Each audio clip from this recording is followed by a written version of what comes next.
I'm going to ask you three questions that I observe as a major contributor to the insane psychosis of black people. Yeah.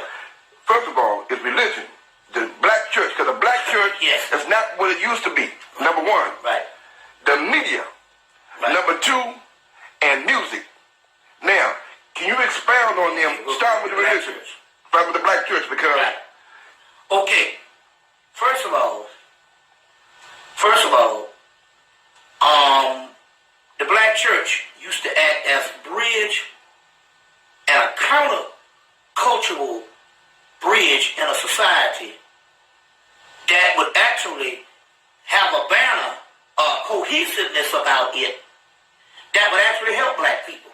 We turned to this particular institution. We actually made it our own. Mm-hmm. We made it conducive, you see what I'm saying, to our therapy. Now that's historical. You know what I'm saying? That's all we had. But because it was set up in the beginning as the basis of a tool of conquering. Mm-hmm. You see what I'm saying? Of a tool of turning one culture into something totally different by wiping out that culture's existing doctrines of that particular culture, but actually wiping out another person's culture. Ultimately, it would eventually turn into a cancer. And the same people that use that particular tool to raise us up would end up using that tool or being a part of that particular situation that would actually keep us down. So what was good for the first 100 years of from slavery, from 1865 to damn near 1965 or 1975, you see what I'm saying, is now a cancer. You see, it's now a cancer because the simple fact is we as a people, we are 21st century people. And we need to go beyond certain doctrines of survival, you see, to a new paradigm. A new paradigm. And too often, the church's philosophy can be used as something to keep us stagnant, keep us stable, and all this. Some people say, oh, he's just trying to get out of religion. And no, I'm trying to tell you here is the basis of the reason why you got grown people that can't think is because when they was a child, they was taught that they was going to hell. Now what is hell? By thought. Now what is hell? Now what is this place called hell that keeps people in fear? And because I talk to people every day, and they are afraid to question. They are afraid to venture because they feel some consequence that they want to suffer. You got a sister who we were just talking to. Yeah. Is 53 years old. And 90% of what she learned 58 years ago, 53 years ago, the 90% of the stuff she learned, let's say 40 years ago, you see what I'm saying? 48 years ago, is not even a part of her own thought process. Right. You understand what I'm saying? Right. Because we learned this at a very early age. Now I'm looking at the psychological ramifications of what I'm trying to say here. She was also taught around the same time that she was learning about the devil and God and Jesus and all of this and hell about the boogeyman. Right. Everybody was scared of the boogeyman at an early age. They tell you don't go in that black closet, don't cut off the light. Don't go in the basement. Don't go in the basement because the boogeyman gonna get you. Right. And this was horrific and it was terrifying to us. But as we got older, we learned, you see what I'm saying, that these certain things didn't exist. Right. You know what I'm saying? And the only reason why it affected you because you was too young to know that at the time. But you learned that these things didn't exist. Well, it's the same concept with the hell concept. We learned that the hell concept, you go into hell after you die. And these particular concepts, remember that the Hebrews didn't even have it Hemmitt said until 100 years before so-called Christian era, and they borrowed all that from the Egyptian Book of Gates, which that concept is not even talking about some place up under the earth. It's talking about conditions of the soul and of the mental process and an initiation process of the soul, the thought process, and how you illuminate from one level to the other.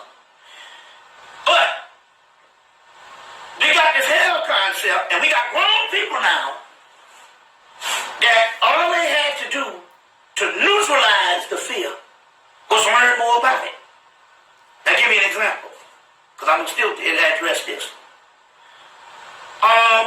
With me, when I started doing the research, I did something that I noticed it never dawned on a lot of black people to do.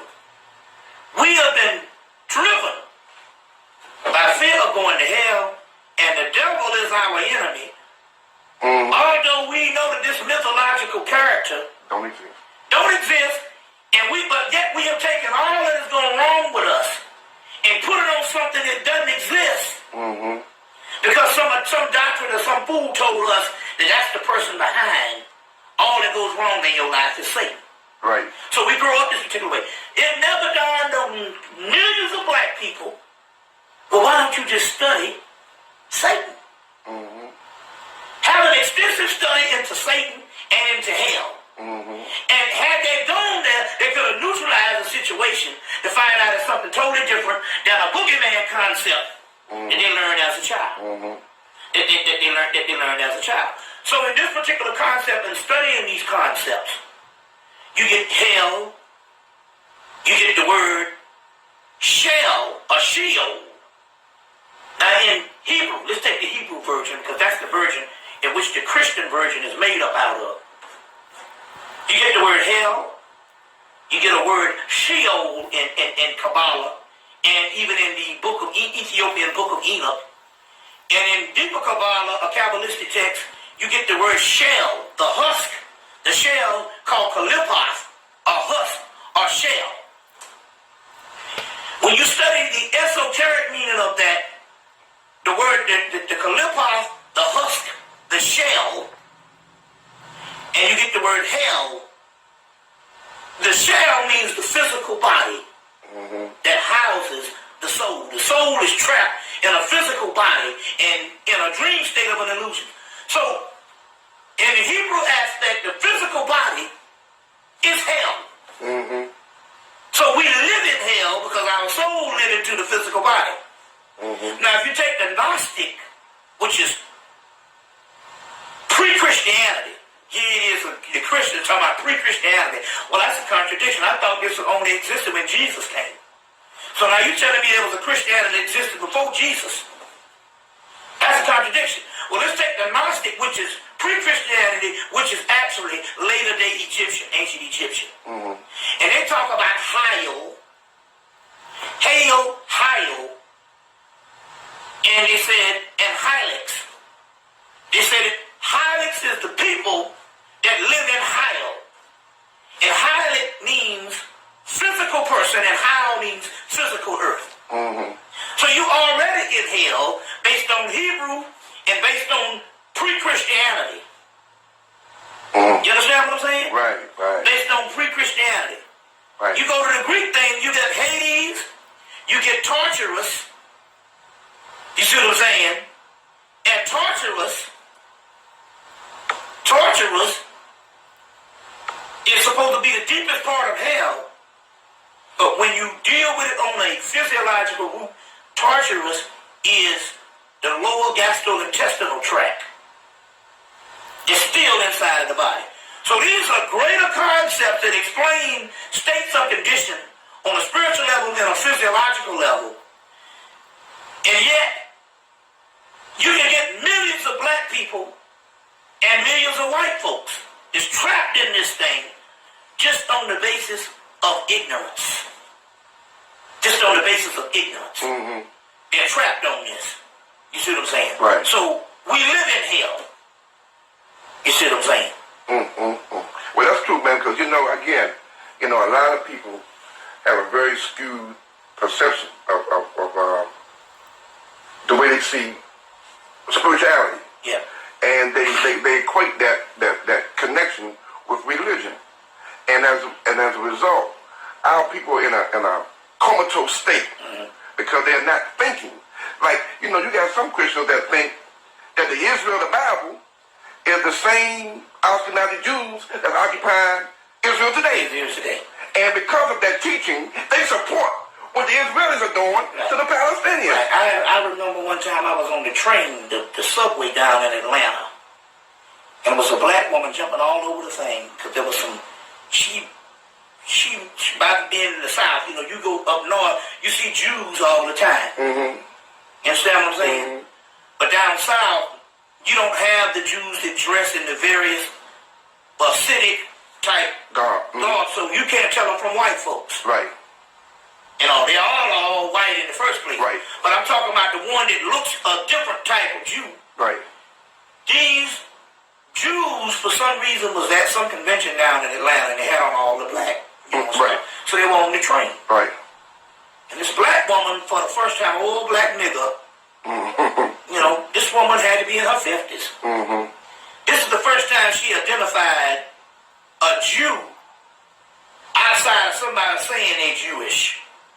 Let alone black people, they are not Jews. That's a whole other story for black people down there. But this is the first time she saw the Hasidic Jew. She jumped all up on the train, saying, God bless you, and God bless Israel. Because if Israel falls, the world falls. And I know that my salvation is based on you all surviving in Israel. Mm-hmm. I'm looking at this goddamn ignorant nigga woman jumping up with these stink, nasty ass Hasidic Jews with a tradition that don't even resemble nothing that come out of the Bible. That's right. And because she doesn't know that these people, all of the European Jews, get their origin of being converted into Judaism in Spain. You see, in Spain and in Europe, you see what I'm saying, at a time when the Moors ruled, and then later on usurping somebody's culture, or usurping and taking the name, because all that's European culture, and taking this name and masquerading as something that is indigenous and ancient. You see, because she don't know this, she's thinking that these fools, because she saw the first time in her life, took her 50 years, because she's lived down south all her life, to identify as a person that's not a white person that has to say they're Jewish. She might see a Star of David or something. Right. She see these people and all, and she's seen on TV these people in the black hats and all this kind of thing here, and she's going all crazy. You know what I'm saying? She's going all crazy, and I know that they probably looking at her like saying, this damn idiot here don't even know.